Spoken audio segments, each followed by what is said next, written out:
সাদা কাপড় পরালে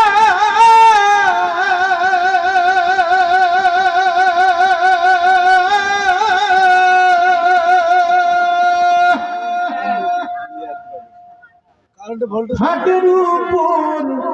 শুয়া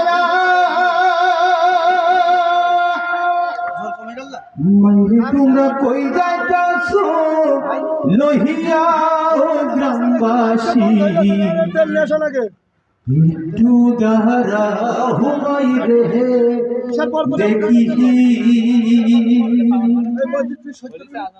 নয়ন ভৈরা হামাই রে দেখি গ্রামবাসী একটু দাঁড়া হুমাই রে দেখি সাদা কাপড় পরে হাটের উপর শুয়া সাদা কাপড় পরে ঘটে মাইরে শুয়া মাইরে তোমরা কই যাইতাছো লহিয়া গ্রামবাসী